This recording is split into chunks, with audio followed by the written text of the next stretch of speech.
July the 29th, 1981, a young bride begins a journey that will make her the most famous and photographed woman in the world.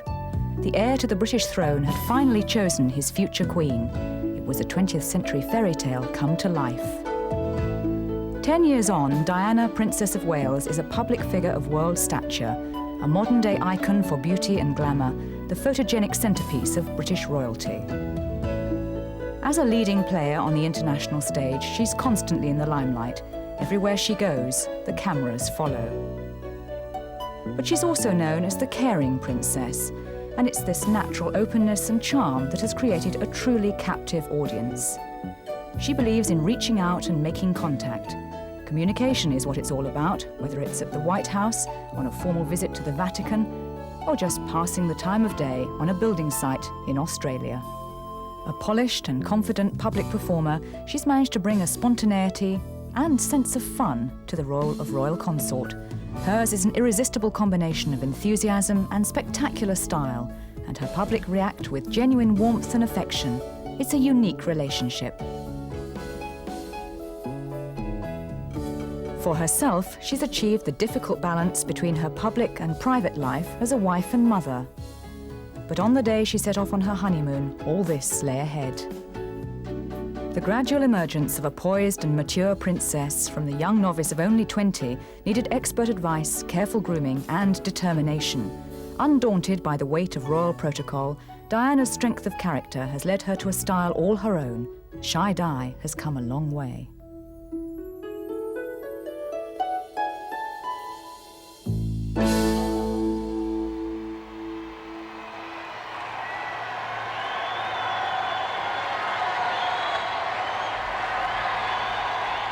On that warm July day in 1981, 700 million people watched as she arrived at St. Paul's Cathedral and prepared to take her vows, the small white figure at the centre of a royal spectacular. A nursery school teacher hardly out of her teens, Lady Diana Frances Spencer had little experience of the world and none of the royal life she was about to enter on the arm of her proud father, Earl Spencer. A private wedding ceremony transformed into a worldwide media event. It was a taste of things to come. As the new Princess of Wales stepped out to face the crowds, her private life became part of the public domain and would now be a constant source of speculation. The most eligible bachelor in the world had found his wife in a girl 12 years his junior who'd once lived next door on Sandringham Estate. It was the romance of the century and a story that would run and run. Two aristocratic families were now joined in a couple representing the future of the British monarchy. A lot rested on the youthful shoulders of this new princess, showered with the love of a public eager to celebrate. They'd waited a long time for their future king to make his choice, and as the newlyweds progressed towards Buckingham Palace, they flocked in their thousands to catch a glimpse. The arrival of a young and beautiful royal consort was a valuable boost to a monarchy more renowned for its dedication to duty and a rather staid traditional image.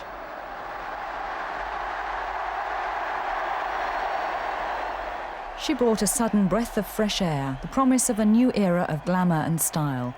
Born a commoner, she represented a vital link with the world outside the palace walls, and like the Queen Mother before her, it would be she who would one day set the tone of her husband's reign.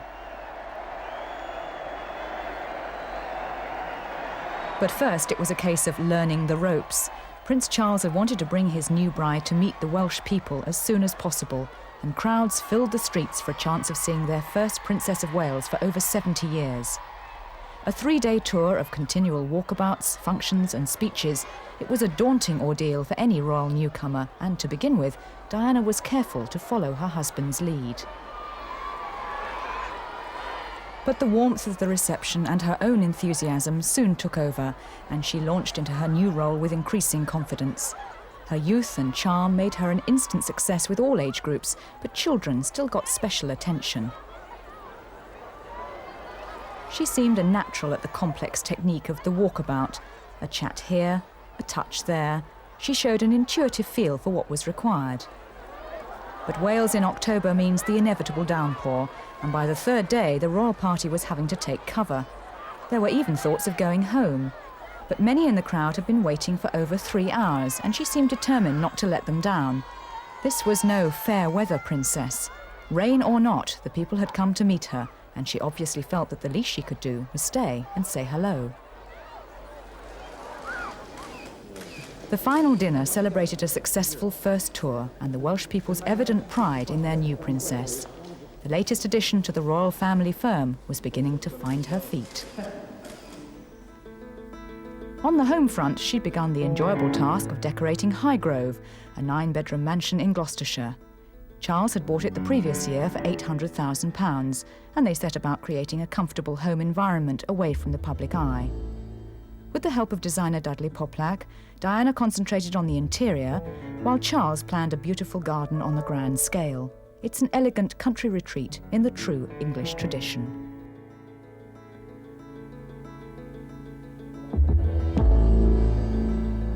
But for real relaxation, Diana is happiest on a beach. The Caribbean island of Necker, owned by millionaire businessman Richard Branson, makes an ideal holiday spot. It's an island paradise where she can spend a few days away from it all with her mother, Mrs. Shand Kidd, and sisters Lady Jane Fellows and Lady Sarah McCorquodale. No husbands here, just the womenfolk and their children. Constantly being in the public eye doesn't come naturally to Princess Diana. Born on the 1st of July 1961, she is in many ways a typical Cancerian. She's a home builder, conscious of the welfare of others, but extremely sensitive and easily hurt. And she's a rebel, a characteristic inherited from her mother, Frances. She shocked society when she left Diana's father, Earl Spencer. But for now, it's a time for play, a precious break from her hectic schedule of public engagements. Surrounded by her young sons and their cousins, she can happily sit in the sand and enjoy all the fun of the seaside, a bucket and spade holiday far removed from the royal family's usual breaks in the Scottish Highlands.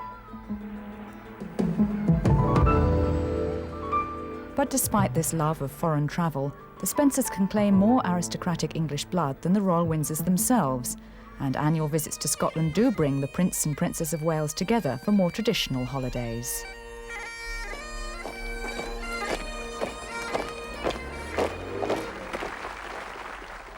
Midsummer is always reserved for Balmoral, the Queen's private castle and 40,000-acre estate in Aberdeenshire. The summer break has been a highlight of the royal calendar since Queen Victoria's reign, and Queen Elizabeth likes to maintain this tradition by gathering her family around her. But even on holiday, there are still public duties to attend to during the 3 months in Scotland.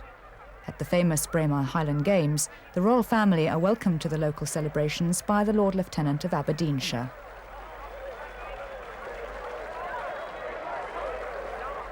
They are honoured guests, but the emphasis is on informality and relaxing among friends. All the royal family identify strongly with their Scottish heritage. The Queen Mother is a Scot herself. Her family castle is Glamis, made famous by Shakespeare in Macbeth, and she also has her own Scottish retreat, the Castle of May, to which she loves to escape whenever she can. But Diana is no stranger to Scotland either. Her mother owns a farm on the Isle of Seal off the west coast, and she remembers many happy holidays there during her childhood.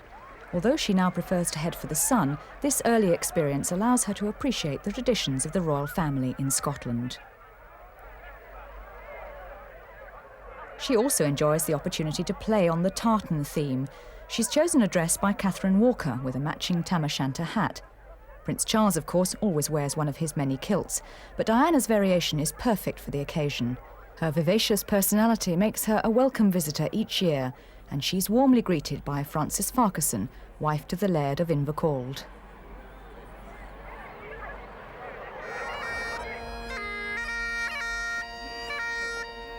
The Braemar Games are a full day of celebration, a time to show off the year's achievements and take advantage of the summer sun.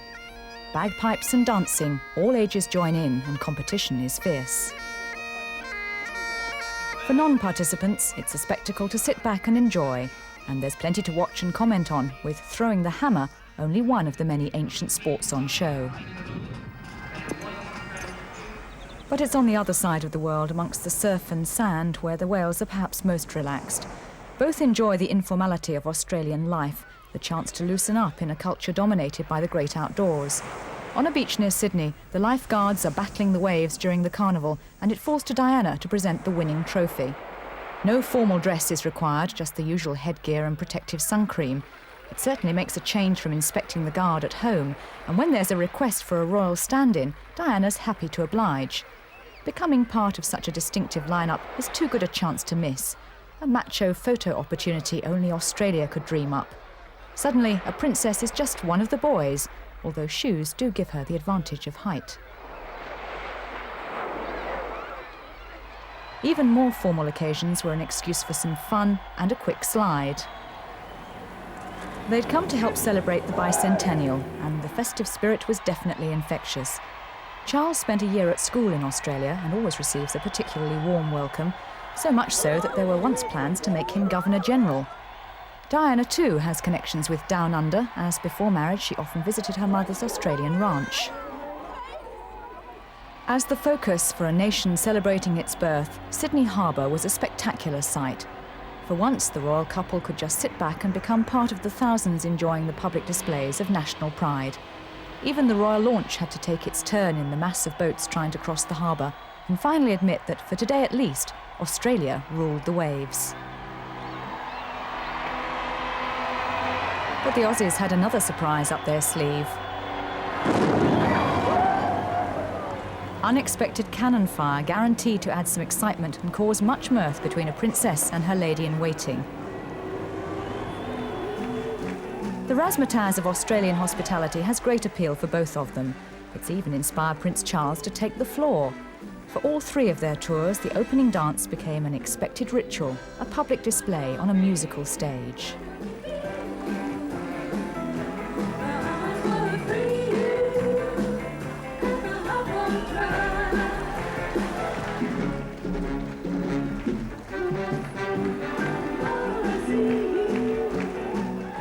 From 1983 to 1988, it was also a showcase for Diana's developing personal style.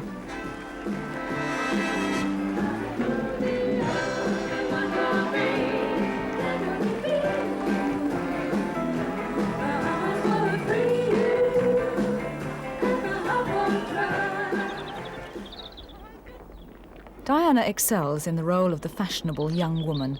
Her style and taste for good clothes make her stand out among the more conventionally dressed members of the royal family. For a visit to Sandringham's parish church, she wore a simple and elegant two-piece suit by David Sassoon, with an eye-catching trim. The hat was carefully matched by milliner Philip Somerville. Even Prince Harry gets to wear a brightly coloured coat. Diana takes great pleasure in the theatricality of being royal, and this delight in the dramatic first showed itself during their tour of Italy in April 1985. Against the romantic backdrop of canals and Venetian extravagance, her choice of costume revealed a practiced eye for gaining the maximum effect. The Italians are a demonstrative people, quick with their speeches and eager to show their feelings. Diana is well aware that even when apparently alone and sitting in the audience, royalty is still centre stage. A quiet moment surveying a place where Roman drama all began is still an event to be watched, a scene in a continuous royal theatre with the inevitable audience somewhere off stage. Italians like to do things on the grand scale, but such an expansive show seemed to appeal to the leading lady, her smiles and charm winning many admirers. The feeling was mutual, and she took the rare step of publicly voicing her appreciation. Mio marito ed io siamo molto felici di essere qui. Work that out. Salute to him. Now could you translate? My husband and I are very happy to be here. Whatever the background, and particularly on the more formal occasions, Diana looks well on the public stage of royalty, the pomp and circumstance that is so central to the British crown. Putting on a show is an inescapable part of being royal. The grand palace settings and timeless traditions demand a performance. A born performer, Diana's childhood ambition was to be a ballet dancer, and in the role of royal consort, her enthusiasm contrasts with Charles' contentment to play his part in a lower key. Perhaps it's as well she never realised her dream of being a prima ballerina. Instead, she's succeeded in making the whole world her stage, and her role as Princess of Wales a constantly dazzling spectacle. She's joined the royal parade and added a new dimension of style and beauty. For this ride, she's cool and serene in a classic Catherine Walker creation. Prince William and Prince Harry will continue the royal tradition, following their mother's example, just as she has been heir to the heritage of dignified royal service exemplified by the Queen Mother. Generation follows generation in this royal family firm. One of Diana's greatest tests was as the guest of another great performer, President Ronald Reagan. It was her first official visit to the United States, where one of her most difficult audiences waited to see how this 24-year-old would fare in the land where glamour and stardom are big business. Competition for the spotlight was fierce, as the tour's high point was a glittering ball at the White House. It was the social event of the decade, and the cream of American arts and public life turned out to meet the new princess. Hollywood stars flew in specially. Few could resist the temptation of dining with royalty. Even the strong, silent types put in an appearance. And an actor known for his footwork was one guest who would later dance with Diana herself. When it came to the speeches, there was no doubt that the evening had highlighted Britain and America's special relationship. A republic's president paid homage to a royal princess, the blushing focus of everyone's attention. And Charles was quick to appreciate the warmth of their reception. And we can't possibly, both of us, thank you enough for your immense hospitality. Diana had outshone them all. Out on the streets, Di mania seemed everywhere. Such a welcome from an overseas visitor was unheard of, and security had to be stepped up to cope. A newspaper headline summed it up by announcing, "Now the United States falls to Diana." The tour was a resounding success. Diana and the American people had hit it off. A final unscheduled walkabout saw her engulfed in a wave of enthusiasm and security guards. By now, audiences all over the world had fallen for the Princess of Wales. Much of her success was due to her stunning sense of fashion, and overseas tours soon became the showcase for Diana's most stylish outfits. Very early on, she decided to wear only British fashion. It's her way of flying the flag. For a grand dinner in Indonesia, she chose a sleek satin design by David and Elizabeth Emanuel. For a tour of Saudi Arabia, the Emanuels again created a monochrome ball gown in the grand style, together with an elegant evening dress of more simple line, with an unusual shell detail for the shoulder. But it's not all fashion for fashion's sake.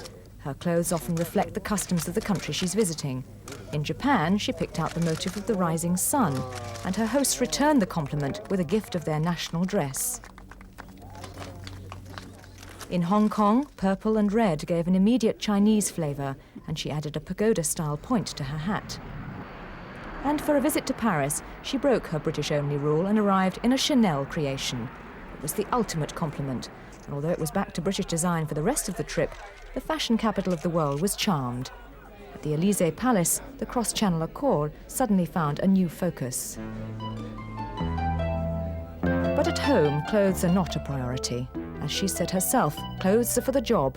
My husband likes me to be smart and presentable, but fashion isn't my big thing at all.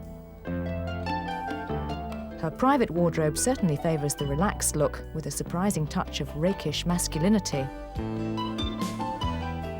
But royal status has always demanded appropriate formal dress, and Diana has set standards of elegance only she can maintain. Her public now expect the very best. As a world leader in fashion, her high-profile support for the British fashion industry is thought to have saved it from extinction. She's a walking advertisement for homegrown excellence, a trendsetter who's managed to stop the French and Italians in their tracks. One of her favourite designers, Catherine Walker, created this striking outfit, but other names include Victor Edelstein, Bruce Oldfield and Caroline Charles. Hats, too, are now back in fashion thanks to her, and the British millinery industry has seen a complete renaissance.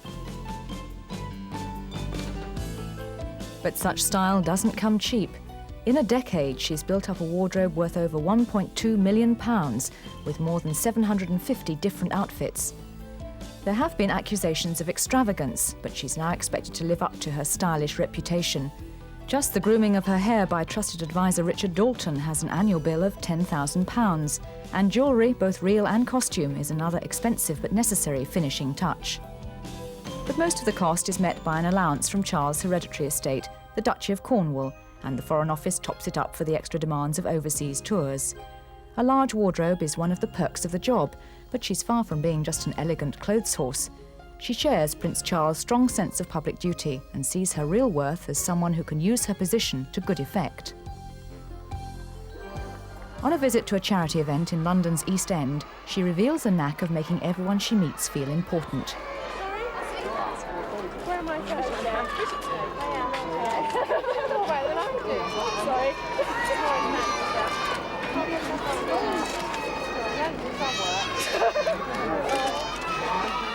She projects great charm and has an intuitive feel for each occasion's mood and an immediate rapport with people from all walks of life. She works the crowd with ease and is a natural successor to the Queen Mother in the people's affections.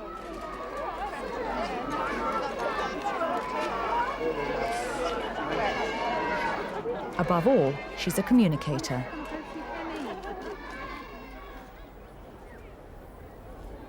The number of official engagements she undertakes increases every year, underlining her growing commitment to charity work. She's now involved with over 35 different causes. As Princess of Wales, she isn't obliged to take on as much as she does, but it's her genuine interest and concern which drives her increasing workload, and she fully supports the Prince of Wales' motto, "I serve." But she's no wish just to be a figurehead.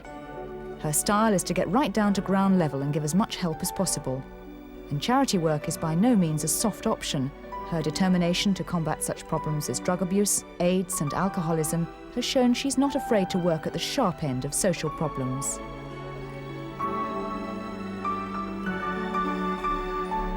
The issues are serious, but she keeps a sense of perspective, and it's her warmth and sense of fun that people remember most from her visits. Her reputation as a caring figure is now international. In Indonesia, she insisted on visiting a leper hospital, determined to see for herself what help and care was available. Lepers, the ancient untouchables, were seen to be accepted, and as with her earlier contact with AIDS patients, another myth was disproved. Her one action achieved what doctors had been trying for years. During an official tour of Nigeria, it was the plight of sick babies in a government hospital that were the focus of her attention. Children have always been a particular concern, and as well as presenting a personal gift of an incubator and drugs, the visit also helped concentrate world attention on the general need for aid. But there must always be time off from the demands of public life, and when King Juan Carlos invited the Wales to join his family for a holiday at their summer palace, Diana jumped at the chance of showing her son something other than the cold and wet of Balmoral. Charles wasn't so sure, but it turned out to be a great success, and photographers captured the relaxed atmosphere, even if the host's dogs didn't quite rise to the occasion.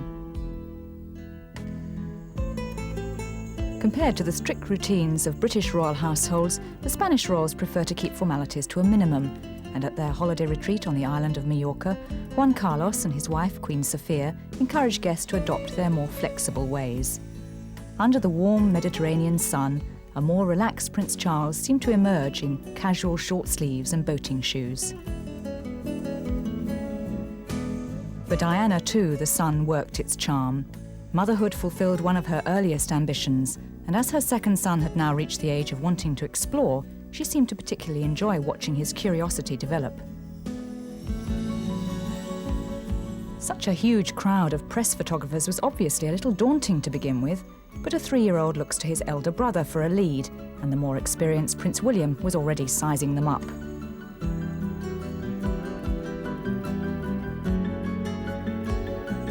Harry's finger was soon in its usual place, and the youngest member of the Wales family began to rather enjoy being the centre of so much attention. Prince William is a spirited little boy taking after the Spencers in his confidence and determination. Diana has described him affectionately as her little thug. In contrast, Prince Harry has inherited his father's more sensitive approach. His is a thoughtful, peaceful personality, often described by observers as laid back. As a mother, Diana understands their different natures and tries to bring out the best in both of them. She's certainly more protective of her younger son and likes to try and shield him from the harsher effects of public attention. But in William, she sees much of her own vitality and enjoyment of life, and there's a strong bond between them. Two such different sons make considerable demands on a mother's sensitivity, but Diana's early career as a nursery school teacher was invaluable and has helped expand her natural aptitude for motherhood. Being there with a helping hand for her two sons is an absolute priority. For her, they and her husband come first, and all official duties have to be planned around their activities. This is a rare glimpse of a royal family at play. To try and create as normal an upbringing for their children as possible, Diana and Charles keep photo calls to a minimum. The princes have a lifetime of public duties ahead of them, and the aim is to delay their entry into the full glare of world publicity until they're absolutely ready.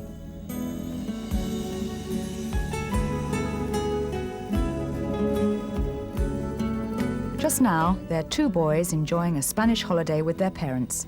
The only difference is that half the world's press has turned up, and the filming is not for a home video. But as with all children, holidays must come to an end, and it's back to school. Only a few minutes' drive from the Wales' London home, Kensington Palace, Wetherby was ideally placed as their first day school. There's also a strong emphasis on instilling good manners, something Charles and Diana are particularly keen on.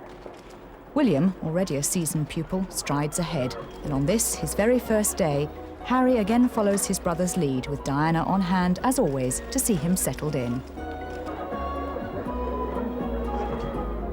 At the school sports day, she was again there to support her sons.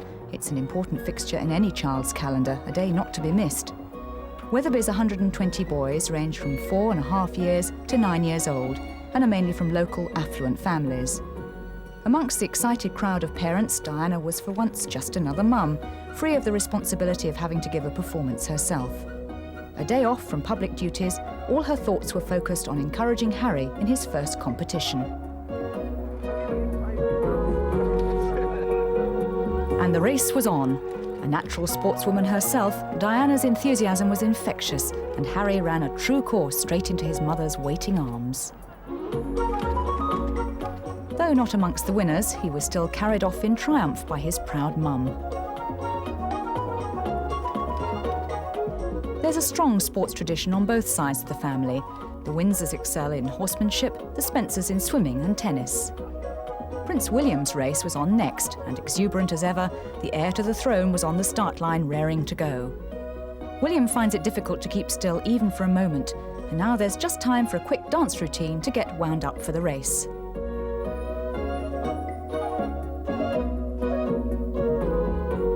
But soon it was Diana's turn to face some competition. Barefoot and jostling for position, there was no royal preference, it was just mother against mother.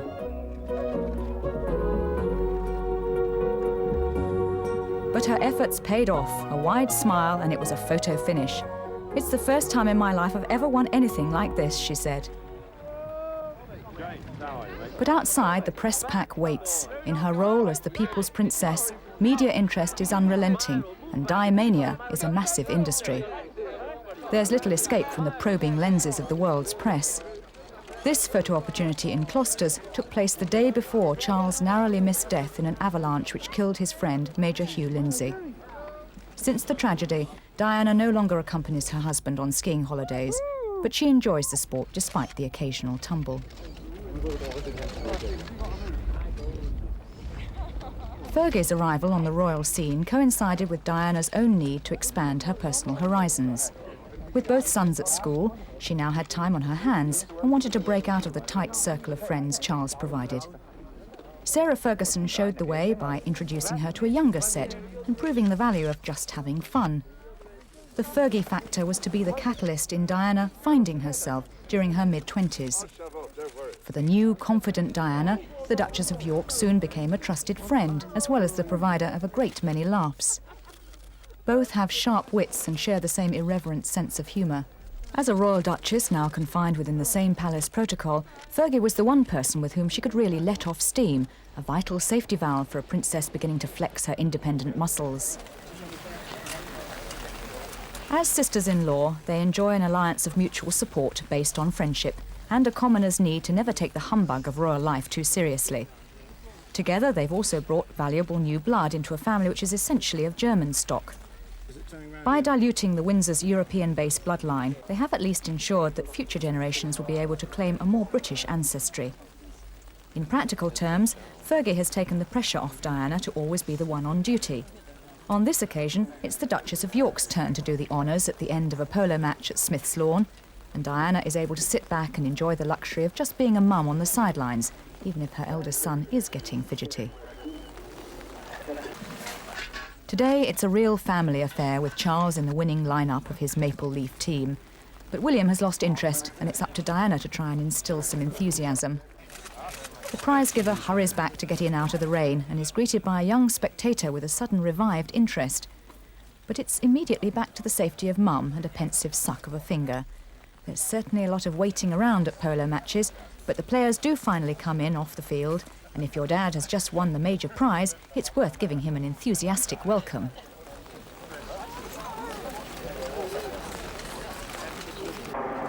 The Duke and Duchess of York's move to their new house in Berkshire has meant that the two brothers and their wives now see less of each other.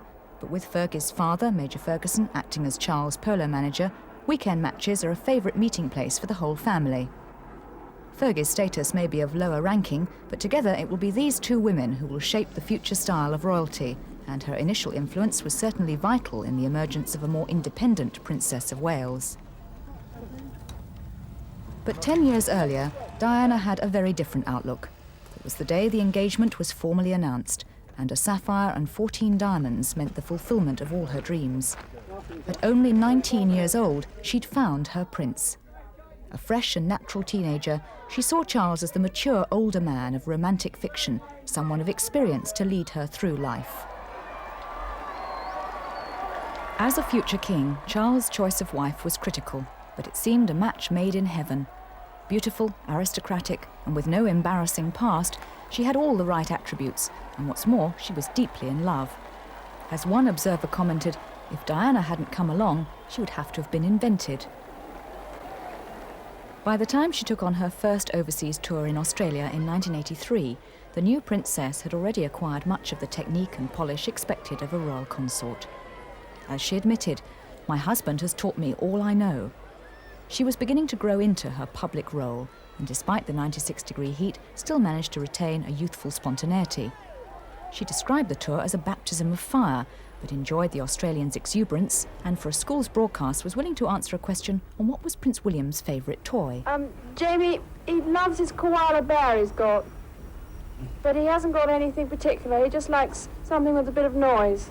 Plastic whale which throws things out. He got a plastic whale that throws things out the top, little balls. Thank you. 2 years later, they were back in Australia, but she no longer needed any prompting from her husband.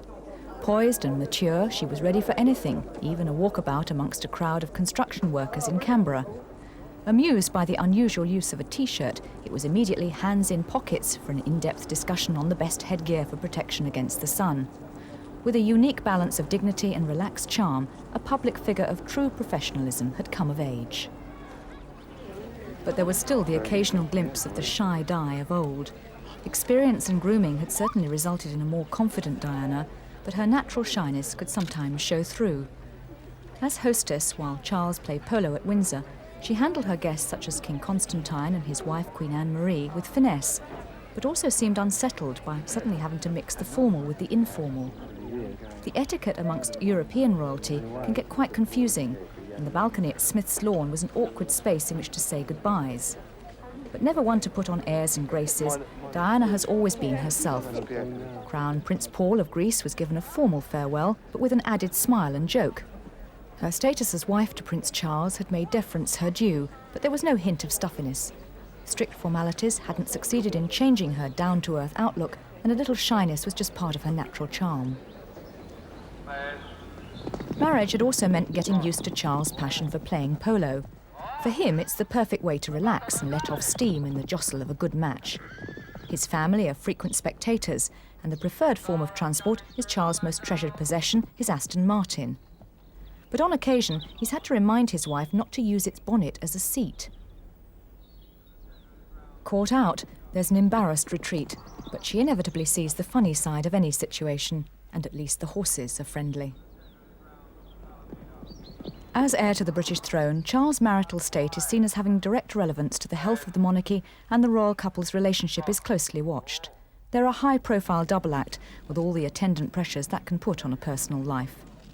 A royal consort is expected to be calm and supportive at all times, and although Diana was quick to learn the royal routine, the strain began to show, and she lost a lot of weight. There was speculation that the marriage was in trouble. But for Diana, divorce is out of the question, having experienced the traumas of her own parents' breakup as a child. When there's tension between them, her instinctive reaction is to withdraw into herself, and Charles finds this difficult. But these were just growing pains, natural in a strong-willed woman who'd been married at 20, a mother by 21, and was only now beginning to explore her independence. Charles, too, needed time to adjust to his young wife's more social interests, so different to his own love of solitude, painting, and quiet contemplation in the sand dunes of Scotland. Compromise and a mutual understanding of each other's needs has resulted in a stronger marriage. During the long summers in Scotland, it's now accepted that Diana can escape back to London for some city excitement with William and Harry. Though they now lead essentially separate lives with different friends and interests, Diana and Charles are united by their love for the children and affection for each other. Theirs is a flexible arrangement. But in an emergency, their support for each other is immediate. When Charles broke his arm in a serious fall from a polo pony, he was out of action for several months.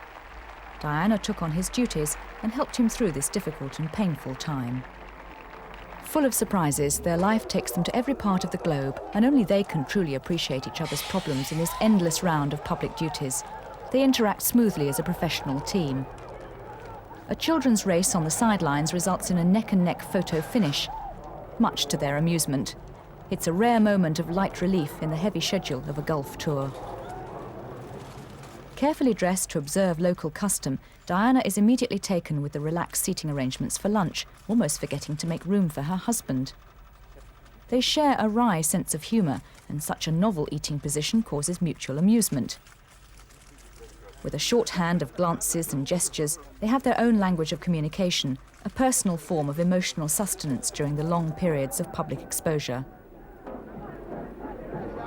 With all the external pressures, they've learned to rely on each other, and it's a relationship moulded by public constrictions and an intuitive trust. The grand passion of the early days has been replaced by a mature and understanding friendship. On home ground, Diana enjoys taking the wheel of her Jaguar XJS whenever she can. She's a good driver with plenty of confidence, but during a visit to a police training college, she was keen to find out exactly what to do in a traffic emergency. A senior officer volunteered to demonstrate the right technique if she had strong nerves. No problem.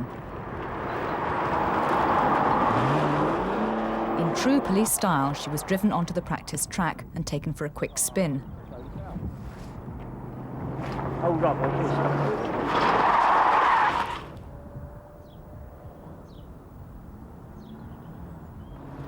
Laughing and unfazed, she joked she might try it out on her next drive down the motorway. On another occasion, she was called upon to play the piano.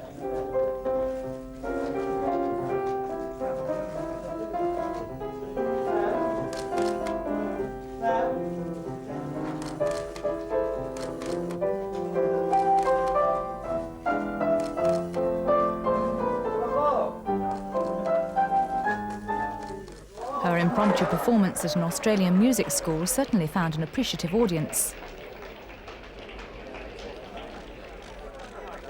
But such enthusiastic praise for her music skills was all too much, and it was time to make a quick exit. As a natural sportswoman, bowling, even in the heat of Indonesia, was something she could definitely handle. A good follow-through, and the ball headed straight for the feet of the waiting press. Not a bad target to aim for. Humour is her favourite ploy. While wrapped up in a kimono, she tries out a few steps. But in Canada, it was Charles who couldn't seem to walk straight.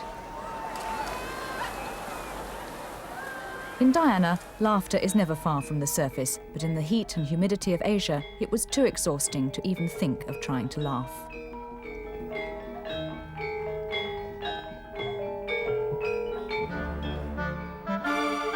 But something she does take seriously is her great love of dance. Childhood lessons fostered the dream of becoming a dancer herself, but as she's pointed out, I overshot the height by a long way. Despite this disappointment, she practiced dance as part of an exercise routine for many years, and during her engagement even asked her usual teacher and pianist to come to Buckingham Palace and continue lessons. Swimming has now replaced this as her regular exercise, but she maintains the figure and stature of a dancer, and watching rehearsals is a favourite way of spending an afternoon. She's channelled her enthusiasm into supporting professional ballet companies and is now a patron of the London City Ballet, the London Festival Ballet and the English Ballet. It's a perfect match of personal interest and public role. Abroad, the carefully planned tours give an extra dimension to this public role. Charles and Diana are Britain's foremost ambassadors, its diplomacy at the highest and most subtle level. Good international relations need continual work, and it's in this often stilted atmosphere of extreme formality that Diana's charms are difficult to resist. She even won the elderly Emperor Hirohito's undivided attention. Britain's image and reputation couldn't be in better hands. The conflicting demands of public and private life are an inevitable part of the job. It's a difficult balance. As a wife, mother and public figure, her diaries have to be carefully planned months in advance to fit everything in. It's lucky she's naturally well organised. Friends are proud of her ability to juggle it all so successfully, and also envious that she somehow manages to finish her Christmas shopping by October. In the summer, weekends are dominated by Charles polo matches. Harrods has sponsored this particular competition, and it seems very appropriate that one of their best patrons should present the winning trophy. And this time it's to Charles himself, one of the many prizes he collects each year. The importance of family life is one of the main threads of her public work, and Diana cherishes the stability of her own.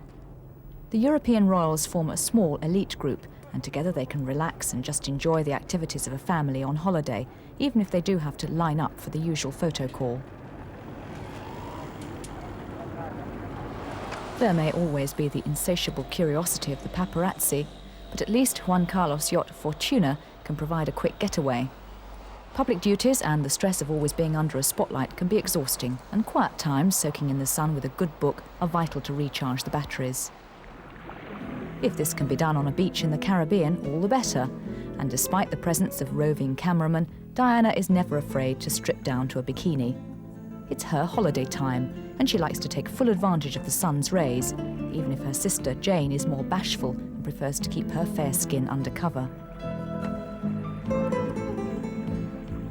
Swimming is Diana's other great relaxation. As a water sign, Cancerians love the sea. During her school days, she excelled as both a swimmer and diver, and she's concentrated on water sports ever since. It's an important part of her daily routine. At home, she swims every morning in the pool at Buckingham Palace. Her 30 lengths of breaststroke is her main form of exercise and helps keep her athletic figure in trim.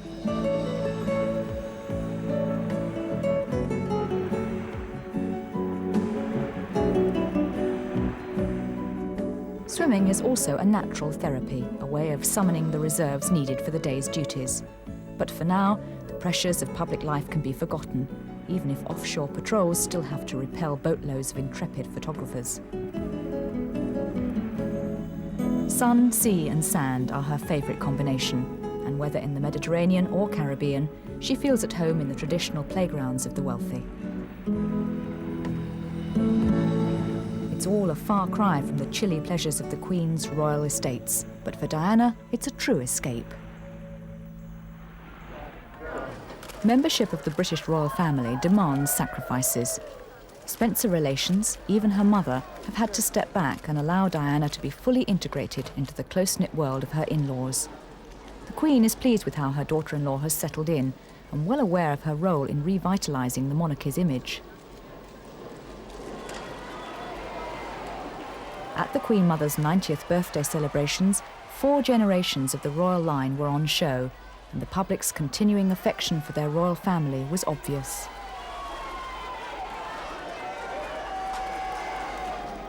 To survive, a 20th century monarchy must move with the times, while somehow retaining a mystique, and each generation must bring its own style to the task. Children are a royal family's lifeline and public duties start early. For Princess Beatrice and Prince Harry, the view from the Buckingham Palace balcony was definitely getting boring. Marching bands were all very well, but things had gone on for far too long, and a diversion was needed. Mum's hat seemed a good target to start with. Perhaps if pulled hard enough, it might come off. Oops, too late. The attack had been spotted, but there was something really worth trying to grab hold of. But why are things always so out of reach?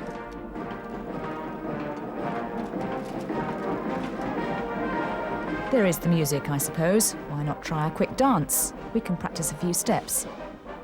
That's it, we've got the rhythm going. However, Mother doesn't think so, so that's that, and it's back to the marching bands. Controlling young children under the eagle eye of the cameras is only one of the many skills she's had to master. 10 years into the role of royal consort finds Diana poised, mature, and happy in her life's work. She's come a long way since she first stood on this balcony and waved to the crowds on her wedding day. There were no role models, no well-defined rules to follow. As Princess of Wales, she's had to find her own way, and in a process of trial and error, she's made few mistakes and survived with flying colours. She's managed to find the right balance between public duties and the demands of being a wife and mother.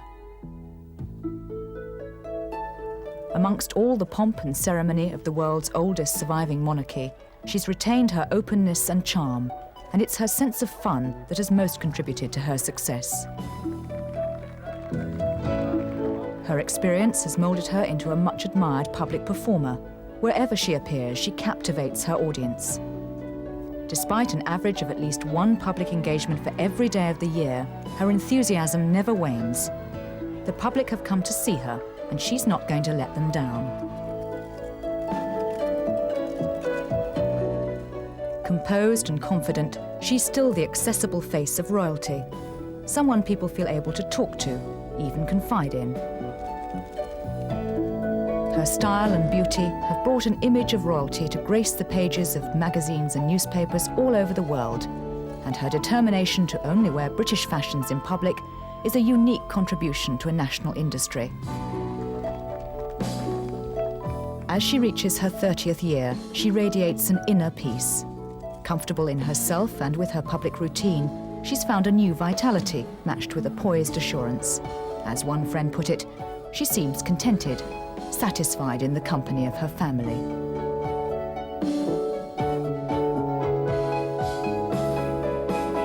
Diana enters her next decade with a maturity and experience beyond her years. She's still the fairy tale princess with the heart of gold, but she's also a future queen and has now taken her place beside her husband with style and confidence. For Diana, Princess of Wales, it's been a glorious 10 years.